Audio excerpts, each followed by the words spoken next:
بسم الله الرحمن الرحيم. اللهم صل على محمد وآل محمد. تکایە ئەوەی ژێرەوەی 15 ساڵە بە ئەم ڤیدیۆیە نەبینێت، چونکە وا پێویستە گوێی لە موشانە نەبێت کە لە ڤیدیۆکەدا باسکراون. شیردان بە پیاوی گەورە لە دینی عائیشەی دایک بەناو سونەکاندا لە سەرچاوی ئەهلی سونەدا و بە ڕێگایەکی دروست یاخود با بڵێن سەحیح هاتووە کە عائیشە فەرمانیدا بە کچی برازا و خوشکەزاکانی کە شیر بدەنە ئەو پیاوانەی عائیشە حەز دەکات بیان بینێ و سەردانی بکەن. واتە ئەگەر کەسێکی نامەحرەم حەزی بکردایە بچێتە لای عائیشە و دوو قسەی لەگەڵدا بکردایە و سەردانی بکردایە، سەرەتا دەچوو شیری لە سنگی کچانی برازا و خوشکەزاکانی دەخواردەوە. ئەمەش بە فەرمودەیەکی سەحیح واتە دروست لە سەرچاوەی ئەهلی سونەدا هاتووە، وەکو سونەنی ئەبوو داود بە تەصحیحی ئەلبانی کە نازناوی بوخاری سەردەمی لێنراوە. بەڵکو لە هەندێ سەرچاوەی ئەهلی سونە دەڵێن عائیشە بە فعلی مەمکیدا بووە بە هەندێ پیاو بۆ هەمان هۆکار.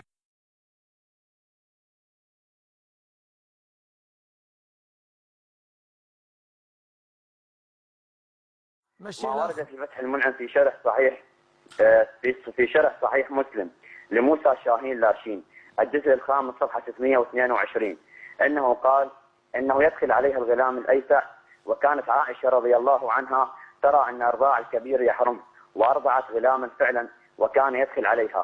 فهل كانت عائشة ترضع شباب قريش؟ هل يجوز ذلك أن تعطيهم الحليب من صدرها؟ الحمد لله والصلاة والسلام على رسول الله. وبعد، فهذا رأي رأته أم المؤمنين عائشة رضي الله عنها واجتهدت وجانبها الصواب، وهي بشر، هي بشر اجتهدت وجانبها الصواب. بارك الله فيك.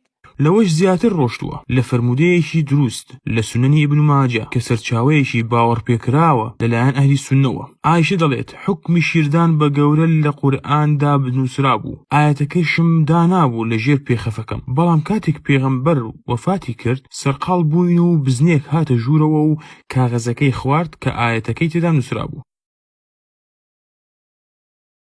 تێبینی بۆ وشەی ڕضاعە مانای چییە؟ لە زمانی عەرەبیدا واتە شیر خواردن بە شێوەیەکی ڕاستەوخۆ لە سنگی ئافرەتێکەوە، نەک تەنها خواردنەوەی شیرەکە لە پەرداخەکەوە. بەڵگەی ئەمەش جگەل لە فەرهەنگەکانی زمان کە ئەم پێناسەیانە داناوە. دەبینی زانای گەورەی ئەهلی سونە لە سەردەمی چوارەمی کۆچیدا کە ئیبن حەزمە بە ئەرکی داناوە بۆ ئەوەی شیر خواردن مەحرەمی دروست بکات دەبێت دەم سنگ بگرێت. دەڵێت چونکە خوددا دەفەرموێت و ئومهاتکم اللاتی ئەرضعنەکم، پێغەمبەری صلی الله عليه و آله دەفەرموێت یحرم من الرضاع ما يحرم من النسب. دەڵێت خوا و پێغەمبەر لێرەدا وشەی ئەرضاعیان بەکارهێناوە. ئەمەش واتای ئەوەیە کە دەمی کۆرپەلا سنگ بگرێت. ئەژینا خواردنەوەی شیری ئافرەتێک بە ڕێگایەکی ناڕاستەوخۆ پێی ناوتێت ڕضاعە، بەڵکو ئەوە پێی دەوتێت دۆشین یاخود نۆشین یاخود خواردنەوە. ئەمەش مەحرەمی دروست ناکات، تەنانەت ئەگەر هەموو ژیانیشی لەو شیرێ خواردبێتەوە. ئەمەش کێشەیەکی زۆر گەورەی بۆ زانەکان دروست کردووە، وەکو چۆن دەبینێن ئیبن حەجەر زانای گەورەی ئەهلی سونە دەژێڕێتەوە. دەڵێت وا باشترە مەبەست لەو شیردانە بە قاپ یان پەرداخێک بێت، بەڵام ئەمان کەڵکی لەلای ئیبن حەزم نییە،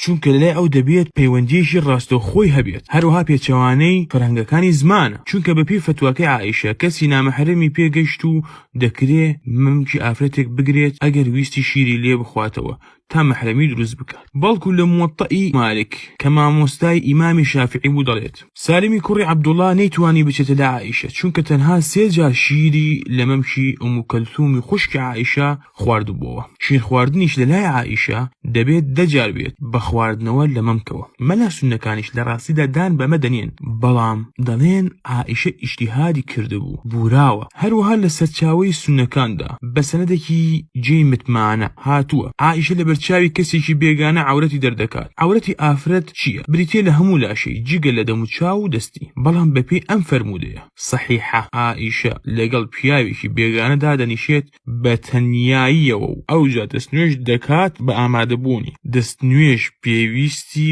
بە ڕوودکردنی سەر و باڵ و قاچ و دەم و چاوە. لەوانەیە پێتان سێر بێت کە ئەم هەموو فەرمودانە لە سەرچاوەی ئەهلی سونەدا هاتووە کە عائیشە بەدایکی خۆیان دادەنێن، شانازیشی پێوە دەکەن، ئەوجا دەڵێن شیعەکان بێڕێزی بەرامبەر عائیشە دەکەن. هذا وصلى الله على محمد وآل محمد.